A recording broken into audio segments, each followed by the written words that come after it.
এ পর্যায়ে আপনাদের সম্মুখে সিরাতুন নবী সাল্লাল্লাহু আলাইহি ওয়াসাল্লামের গুরুত্ব ও ফজিলত সম্পর্কে গুরুত্বপূর্ণ আলোচনা পেশ করবেন দারুল হিকমা আইডিয়া দাখিল মাদ্রাসার সম্মানিত প্রতিষ্ঠাতা প্রিন্সিপাল হযরত মাওলানা মুফতি জিয়াউল হক সাহেব দামাত বরকাতুহু।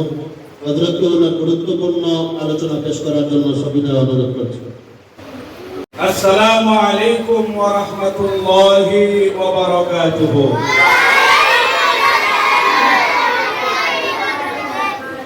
আলহামদুলিল্লাহ ওয়াসসালাতু ওয়াসসালামু আলা রাসূলিল্লাহ ওয়া বা'দ। আউযু বিল্লাহি মিনাশ শাইতানির রাজীম। বিসমিল্লাহির রহমানির রহিম। ইসলামী শিক্ষা ও জাগতিক শিক্ষার সমন্বিত দ্বীনি বিদ্যানিকেতন পড়ালেখা প্রাণকেন্দ্রে অবস্থিত দারুল হিকমা আইডিয়াল দাখিল মাদ্রাসা কর্তৃক আয়োজিত সিরাতুন নবী সাল্লাল্লাহু আলাইহি ওয়াসাল্লাম উপলক্ষে আজকের আলোচনা সভা ও দোয়া মাহফিলের সম্মানিত আসাতিজায়ে কেরাম, সম্মানিত অভিভাবকবৃন্দ, সম্মানিত অতিথিবৃন্দ, সুপ্রিয় শিক্ষার্থীবৃন্দ, আল্লাহ রাব্বুল আলামিনের অসংখ্য গণিত লাখ কোটি শুকরিয়া আদায় করছি যে রব্বুল ইজ্জত ওয়াল জালাল আমাদেরকে আখেরি পয়গম্বর বিশ্বনবী দয়াল নবী রাহমাতুল লিল আলামিন হযরত মুহাম্মদুর রাসূলুল্লাহ সাল্লাল্লাহু আলাইহি ওয়াসাল্লাম, সবাই বলেন সাল্লাল্লাহু আলাইহি ওয়াসাল্লাম এর জীবনী সম্পর্কে সামান্য আলোকপাত করার প্রয়াসে আপনাদের সম্মুখে দাঁড়িয়েছি। ইনশাআল্লাহ রাসূল করিম সাল্লাল্লাহু আলাইহি ওয়াসাল্লামের মিলাদুন নবী এবং সিরাতুন নবী সম্পর্কে আপনাদের সম্মুখে আলোকপাত করব ইনশাআল্লাহ। ওমা তৌফিক ইল্লা বিল্লাহ আলাইহি তাওয়াক্কালতু ওয়া ইলাইহি উনীব। সম্মানিত শিক্ষার্থীবৃন্দ, আমাদের ব্যানারে লেখা আছে সিরাতুন নবী। কি লেখা আছে? সিরাতুন নবী। সবাই বলেন কি লেখা আছে? সিরাতুন নবী। সিরাতুন নবী। এই সিরাতুন নবী, সিরাত শব্দের অর্থ হলো জীবন। সিরাত শব্দের অর্থ কি? জীবন, জীবন বৃত্তান্ত। আর আন নবী বলতে আমাদের নবীকে বলা হয়েছে। আমাদের নবীর নাম কি সবাই বলেন তো? মাশাআল্লাহ, জাযাকুমুল্লাহু খাইর, সবাই জানেন। তাহলে সিরাতুন নবী শব্দের অর্থ হলো যে আমাদের নবী আখেরি পয়গম্বর বিশ্বনবী রাহমাতুল লিল আলামিন হযরত মুহাম্মদুর রাসূলুল্লাহ সাল্লাল্লাহু আলাইহি ওয়াসাল্লামের জীবন বৃত্তান্ত। বুঝতে পারছি? তাহলে সিরাতুন নবী হলো আমাদের নবীর জীবন বৃত্তান্ত। জীবন বৃত্তান্ত মানে হলো জন্ম থেকে শুরু করে মৃত্যু পর্যন্ত রাসূল করিম সাল্লাল্লাহু আলাইহি ওয়াসাল্লামের 63 বছরের জিন্দেগিকে বলা হয় সিরাতুন নবী। বুঝে আসছে? সবাই বলেন রাসূল করিম সাল্লাল্লাহু আলাইহি ওয়াসাল্লামের 63 বছরের জিন্দেগিকে কি বলে? আবার বলছি, এখানে শিখতে হবে, শুধু বক্তব্য দিলে হবে না, আপনারা শিখতে হবে। রাসূল করিম সাল্লাল্লাহু আলাইহি ওয়াসাল্লাম অর্থাৎ হযরত মুহাম্মদুর রাসূলুল্লাহ সাল্লাল্লাহু আলাইহি ওয়াসাল্লামের 63 বছরের জীবন বৃত্তান্ত, 63 বছরের জীবন আদর্শে কি বলে? মারহাবা, জাযাকুমুল্লাহু খাইর। তাহলে মনে থাকবে তো? এখন আসুন, আমাদের দেশে দুইটা পরিভাষা বলা হয়। কোন কোন জায়গায় আপনারা দেখবেন ব্যানারে লেখা সিরাতুন নবী, আবার কোন কোন জায়গায় আপনারা ব্যানারে দেখবেন মিলাদুন নবী। কি বলেন, ঠিক বললাম কিনা? হ্যাঁ, আপনারাই দেখবেন। আমি আপনাদেরকে এই বিষয়ের সমাধান দিতে চাই। ঠিক আছে? আমরা মিলাদুন নবীর বিরোধীও নয়, আর সিরাতুন নবীরও বিরোধী নয়। আমরা মিলাদুন নবীর পক্ষে, সিরাতুন নবীর পক্ষে। এখন দুইটা শাব্দিক পার্থক্য বুঝলে আপনাদের কাছে ক্লিয়ার হয়ে যাবে। তাহলে আপনারা আগে বলছেন যে রাসূল করিম সাল্লাল্লাহু আলাইহি ওয়াসাল্লামের জন্ম থেকে মৃত্যু পর্যন্ত অর্থাৎ 63 বছরের জিন্দেগিকে কি বলে? সবাই বলেন সিরাতুন নবী। আর মিলাদুন নবী, মিলাদ মানে হলো জন্ম। মিলাদ মানে কি সবাই বলেন? জন্ম। আর আন-নবী মানে আমাদের নবীর জন্ম। তাহলে মিলাদুন নবী হলো নবীর জন্ম বৃত্তান্ত। জন্ম কয়দিনের? বলেন, জন্ম কয়দিনের? একদিনের। জন্ম কয়দিনের? তাহলে মিলাদুন নবী বলতে নবীর জন্ম বৃত্তান্ত। জন্ম কয়দিনের? একদিনের। সুতরাং নবীর জন্মের অলৌকিক বিষয়গুলো যে মাহফিলে, যে আলোচনা সভায় আলোচনা করা হবে, বয়ান করা হবে, মুস্তাহাব সওয়াবের কাজ নিঃসন্দেহে। সুতরাং মিলাদুন নবী, নবীর জন্ম বৃত্তান্ত কয়দিনের? সবাই বলেন কয়দিনের? আমার দিকে সবাই তাকান। মিলাদুন নবী, নবীর জন্ম বৃত্তান্ত। নবীর জন্ম বৃত্তান্ত কয়দিনের? একদিনের। সুতরাং নবীর জন্ম বৃত্তান্ত যে একদিনের, এই একদিনের যে আপনি যদি আলোচনা করেন, নবী কিভাবে এই দুনিয়াতে আগমন করলেন, কিভাবে নবীর জন্মতে যে অলৌকিক ঘটনাগুলো ঘটেছে, সেইগুলো যে মজলিসে আলোচনা করা হয়, সেটা অবশ্যই বরকতের মজলিস, সওয়াবের মজলিস। নবীর জীবনের যেই অংশ থেকে আপনি আলোচনা করুন না কেন, অবশ্যই সেটা বরকতময় সওয়াবের কাজ। সুতরাং মিলাদুন নবীকে কি অস্বীকার করা যায়? যায় না। এখন আরেকটা জিনিস বোঝার জন্য আমি বলছি, সবাই মনোযোগ দেন।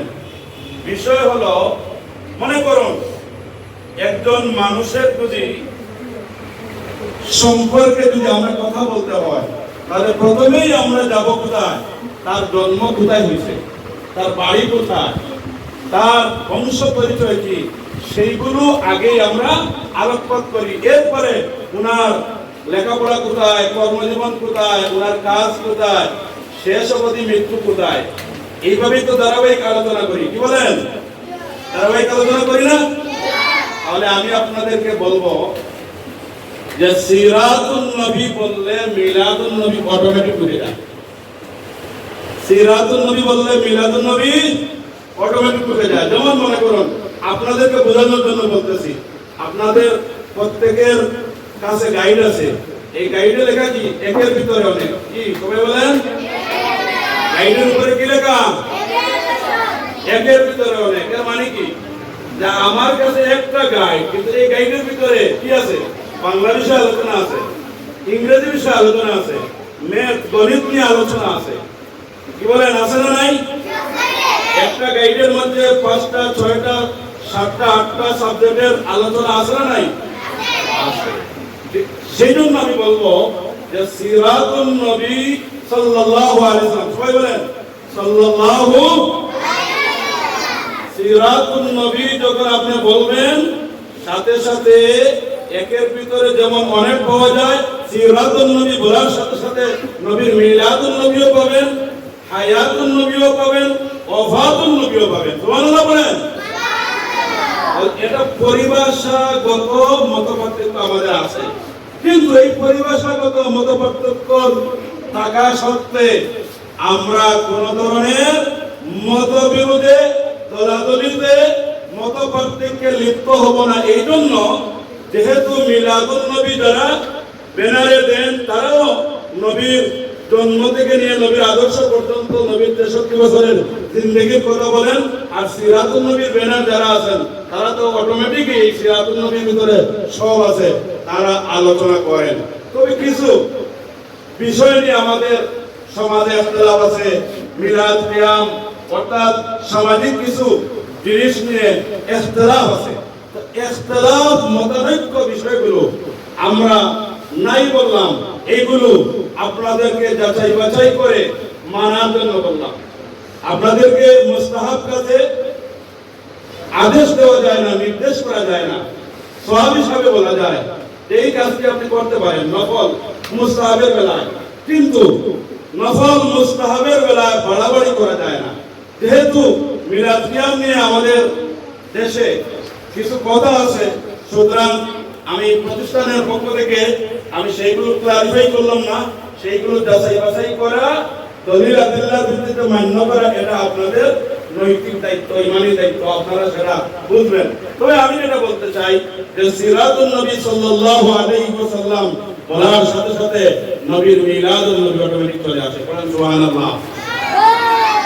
তাহলে আমাকে যেহেতু আমাদের ব্যানারে লেখা সিরাতুন নবী, তখন সিরাতুন নবী যদি বলতে হয় তাহলে আমাকে মিলাদুন নবী দুই একটা কথা বলা লাগবে না?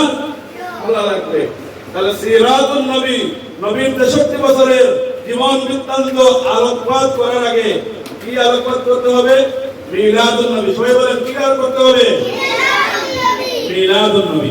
তো মিলাদুন নবী, নবীর জন্ম, নবীর জন্ম। এখন আমাদের মাওলানা আবুল হাসান হাদি ভাই, এরপরে মাওলানা রেজাউল করিম রাজু ভাই, ওনারা আলোচনা করছেন, এই জন্য আমি সেইটা বেশি ডিটেলস কথা বলবো না, শুধুমাত্র সামান্য দুই একটি কথা বলবো। আপনারা জানেন যে রাসূল করিম সাল্লাল্লাহু আলাইহি ওয়াসাল্লাম 570 খ্রিস্টাব্দে, কত খ্রিস্টাব্দে সবাই বলেন? আরো জোরে বলেন। 570 খ্রিস্টাব্দে মশহুর মত হলো 12ই রবিউল আউয়াল। কিন্তু এই রবিউল আউয়ালের 12 তারিখ না 8 তারিখ না 9 তারিখ, এই নিয়ে তারিখটা নিয়ে মুফাসসিরিনে কেরাম, মুহাদ্দিসিনে কেরামদের বিভিন্ন মতামত আছে। তবে মশহুর যে মত, এটা হলো 12ই রবিউল আউয়াল, যেটা আমরা সবাই জানি। কিন্তু এই জন্মের তারিখটা নিয়ে কি আছে? ইসলামিক স্কলারদের মধ্যে বিভিন্ন মতভেদ আছে, সকলের আলাদা আলাদা স্বতন্ত্র দলিলও আছে, আমরা সেদিকে না গেলাম। কিন্তু 570 খ্রিস্টাব্দে 12ই রবিউল আউয়াল মশহুর মত অনুযায়ী মক্কা নগরীর কুরাইশ গোত্রের সবাই বলেন কি গোত্রের? কুরাইশ গোত্রের হাশিমি বংশে। কি বংশে? হাশিমি বংশে। দেখেন আবার বলছি, 570 খ্রিস্টাব্দে, সবাই বলেন কত খ্রিস্টাব্দে? 570 খ্রিস্টাব্দে মশহুর মত অনুযায়ী 12ই রবিউল আউয়াল রোজ সোমবার সুবহে সাদিকের সময় মক্কায়ে মুকাররমা, মক্কায়ে মুআজ্জামা, মক্কা নগরীর কুরাইশ গোত্রের হাশিমি বংশে আপনার আমার নবী জন্মগ্রহণ করেছেন। পড়ি সুবহানাল্লাহ। তাহলে বোঝা গেল 12ই রবিউল আউয়াল মাসে আমাদের নবীজি এই দরাতে আগমন করেছেন। সুতরাং 12ই রবিউল আউয়ালের 1 তারিখ থেকে নিয়ে পুরো মাস নবীর শান, মান, আজমত, নবীর আদর্শ আলোচনার মাধ্যমে বাস্তব জীবনে আমল করার এই প্রত্যয় আমাদেরকে গ্রহণ করতে হবে। বুঝে আসছে? আপনারা বুঝছেন তো? তাহলে এই যে এরপরে আল্লাহ রাসূল সাল্লাল্লাহু আলাইহি ওয়াসাল্লামের জন্মে অনেক অলৌকিক ঘটনা ঘটেছে, যেটা আমাদের জীবনে ঘটে নাই। সেইগুলো আমার পূর্ববর্তী বক্তারা বলেছেন, সেদিকে আমি যাচ্ছি না। শুধুমাত্র এই কথাই বলতে চাই, আল্লাহ রাসূলের মর্যাদা হলো আল্লাহর পরে রাসূলের মর্যাদা। সুতরাং রাসূলের সাথে আমাদের দৈহিক, আমাদের কোন ধরনের তুলনা চলে না। না চলে? রাসূলের সাথে আমাদের কোন ধরনের মর্যাদাগত হোক আর দৈহিক হোক আর যে কোনো দিক দিয়ে হোক, রাসূলের সাথে আমাদের কোন তুলনা চলে? কারণ আমরা হলাম সাধারণ মানুষ আর ওনারা হলেন মহামানব। আমরা হলাম উম্মত আর আমাদের নবী হযরত মুহাম্মদ রাসূলুল্লাহ সাল্লাল্লাহু আলাইহি সাল্লাম আমাদের অনুসরণযোগ্য নবী। সুতরাং অটোমেটিক তো একটা পার্থক্য অটোমেটিক হয়ে গেছে। সুতরাং আমি বলবো যে আপনার আমার নবীর সাথে আমাদের কোন ধরনের তুলনা চলে না। নবীর শান, মান, ইজ্জত, আজমত আল্লাহ নিজেই জিকির করেছেন, নিজেই বয়ান করেছেন, নিজেই আলোচনা করেছেন। ওয়া রাফা'না লাকা যিকরাক, সুবহানাল্লাহ বলেন। আল্লাহ নিজেই বলছেন ওয়া রাফা'না লাকা যিকরাক, হে নবী আপনার জিকির, আপনার আলোচনা, আপনার শান, মান সর্বকালে সর্বযুগে সব সময় উপরে থাকে। সুবহানাল্লাহ বলেন। সুবহানাল্লাহ। আর সেই নবীর উম্মত কিন্তু আমরা। সেই নবীর উম্মত। কোরআনে কারিমে বলা হয়েছে কুনতুম খায়রা উম্মাতিন উখরিজাত লিন-নাস, তোমরাই হলে শ্রেষ্ঠ নেশন, তোমরাই হলে শ্রেষ্ঠ মানুষ, তোমরাই হলে সবচেয়ে ভালো মানুষ। তোমাদেরকে মানুষের কল্যাণের জন্য সৃষ্টি করা হয়েছে। আমাদেরকে কার কল্যাণের জন্য সৃষ্টি করা হয়েছে? মানুষের কল্যাণের জন্য। আর আমাদের দায়িত্ব হলো দুইটা, তা'মুরুনা বিল মারুফ ওয়া তানহাউনা আনিল মুনকার। সৎ কাজের আদেশ করব, অসৎ কাজের নিষেধ করব। ভালো কাজ করব, মন্দ কাজ ছাড়ব। ভালো কাজ নিজে করব, অন্যকে করার জন্য উৎসাহ দিব, আর মন্দ কাজ নিজেও করব না, অন্যকে করতেও দিব না। কি বলেন? ঠিক আছে? কোন অন্যায় কাজ দেখলে প্রতিবাদ করতে হবে জবান দিয়ে, এটা হলো আমাদের ঈমান। পাওয়ার ক্ষমতা থাকলে হাত দিয়ে বন্ধ করে দিতে হবে, এটা হলো আমাদের ঈমান। আর যদি পাওয়ারও নাই, ক্ষমতাও নাই, মুখ দিয়েও অন্যায়ের প্রতিবাদ করা যায় না, ঈমানের সর্বনিম্ন স্তর হলো কি করতে হবে? আমাদেরকে সেই অন্যায় কাজের প্রতি ঘৃণা পোষণ করে সেই অন্যায় কাজ কিভাবে সমাজ থেকে দূরীভূত করা যায় সেই বুঝাইতে পারছি? বলেন ইনশাআল্লাহ। এখন আসেন মিলাদুন নবী সম্পর্কে সামান্য বলছি, সিরাতুন নবীর কথা বলেই শেষ করব। আপনার আমার নবীর উপাধি ছিল আস-সাদিক। সবাই বলেন কি উপাধি? সাদিক মানে হলো সত্যবাদী। সাদিক মানে কি? সত্যবাদী। আপনার আমার নবী জীবনে কখনো মিথ্যা কথা বলেন নাই। আমরা কি মিথ্যা কথা বলবো? না। সবাই বলেন মিথ্যা কথা বলবো? না। তাহলে আপনার আমার নবী জীবনে মিথ্যা কথা বলেন নাই, আমরাও মিথ্যা কথা বলবো না। আমাদের আব্বা আম্মার সাথে মিথ্যা কথা বলবো না, আমাদের আত্মীয়স্বজন পাড়া প্রতিবেশীর সাথে মিথ্যা কথা বলবো না, আমরা আমাদের উস্তাদদের সাথে মিথ্যা কথা বলবো না, আমরা আমাদের আব্বা আম্মার সাথে মিথ্যা কথা বলবো না। এক কথায় জীবনের যে কোনো অংশে, যে কোনো পার্টে, যে কোনো সময় আমরা কোনো ধরনের মিথ্যা কথা বলবো না। বুঝাইতে পারছি? আপনার আমার নবীর উপাধি কি? আস-সাদিক। সবাই বলেন আস-সাদিক। আস-সাদিক শব্দের অর্থ কি? সত্যবাদী। সাদিক শব্দের অর্থ কি? সত্যবাদী। আপনার আমার নবীর আরেকটা উপাধি ছিল আল-আমিন। কি ছিল? সবাই বলেন আল-আমিন মানে হলো বিশ্বস্ত। আল-আমিন মানে কি? বিশ্বস্ত। আমিন, আল-আমিন মানে বিশ্বস্ত। তো বিশ্বস্ত অর্থাৎ আপনার আমার নবীর কাছে কেউ যদি টাকা আমানত রাখতো, আপনার আমার নবী খেয়ানত করতেন না। আপনার আমার নবীর কাছে যদি কেউ কথার আমানত রাখতো, আপনার আমার নবী সেই কথা খেয়ানত করতেন না। তাইলে আমানতের খেয়ানত করা যাইবনি? বলেন মিথ্যা কথা বলা যাবে? মারহাবা। এই জিনিসটাই যদি আজকে আমরা আলোচনা থেকে বুঝে নেই, এটাই যথেষ্ট হবে। সুতরাং আপনার আমার নবী জীবনে মিথ্যা কথা বলেন নাই, আমরাও মিথ্যা কথা বলবো না। বুঝতে পারছি? এখন শেষ কথা, কোরআনে কারিমের একখানা আয়াত দিয়ে শেষ করব। আল্লাহ রাব্বুল আলামিন বলেছেন, লাকাদ কানা লাকুম ফি রাসূলিল্লাহি উসওয়াতুন হাসানা। তোমাদের জন্য তোমাদের রাসূলের মধ্যে রয়েছে উত্তম আদর্শ। এর মানে কি? অর্থাৎ আমার ব্যক্তি, পরিবার, সমাজ, রাষ্ট্র, রাজনীতি, অর্থনীতি, সমাজনীতি, আন্তর্জাতিক পরিমণ্ডল, অর্থাৎ জন্ম থেকে মৃত্যু পর্যন্ত প্রত্যেকটি প্রফেশনে, প্রত্যেকটি সেক্টরে, প্রত্যেকটি কাজে, প্রত্যেকটি কর্মে কার উত্তম আদর্শের ভিত্তিতে চলতে হবে? বলেন হযরত মুহাম্মদুর রাসূলুল্লাহ। সবাই বলেন হযরত মুহাম্মদুর রাসূলুল্লাহ। হযরত মুহাম্মদুর রাসূলুল্লাহ সাল্লাল্লাহু আলাইহি ওয়াসাল্লামের জীবন আদর্শের ভিত্তিতে আমাদের সবকিছু চালাইতে হবে। আর নবীজি বলছেন যে আলা আলা ঈমান আলিমাল্লাহ মুহাব্বত আলা, যার অন্তরে নবীর মহব্বত নাই, প্রেম নাই, ভালোবাসা নাই, সে আমার উম্মত হতে পারে না। এই জন্য নবীর প্রতি মহব্বত, ভালোবাসা আমাদের কম হবে না বেশি হবে? শুধু বেশি হবে তাই নয়, আল্লাহ রাসূল আরেকটা হাদিসে বলেছেন, লা ইউমিনু আহাদুকুম হাত্তা আকুনা হাব্বা ইলাইহি মিন ওয়ালিদিহি ওয়া ওয়ালাদিহি ওয়ান নাসি আজমাইন।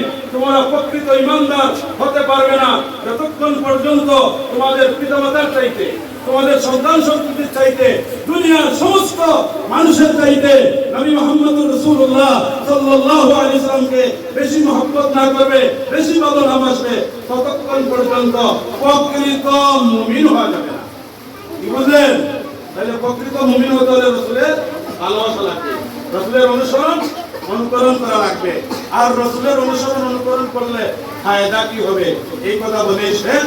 আল্লাহ রাব্বুল আলামিন বলেছেন, কুল ইন কুনতুম তুহিব্বুনাল্লাহ ফাত্তাবিউনি ইউহিব্বুকুমুল্লাহ ওয়া ইয়াগফির লাকুম যুনুবাকুম আল্লাহু গফুরুর রহিম।